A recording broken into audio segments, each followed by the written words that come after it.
pawb, mae yn bore dydd Gwener, ac nes i ddim wneud fideo roedd, dwi yn sori. So heddiw dwi am wneud 2 fideo, ac yn fideo yma, dwi am wneud mwy na 1 gair. So dwi am wneud geiriau, plural, gair, ac y geiriau am bore yma yw penblwydd hapus. Good morning, everyone. It is Monday morning, and I'm sorry I didn't upload a video yesterday. So I'm going to be uploading 2 today. And in this video this morning, it's going to be 2 words rather than 1.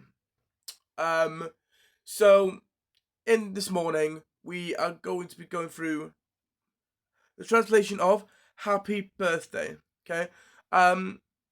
So the translation of happy birthday is penblwydd hapus.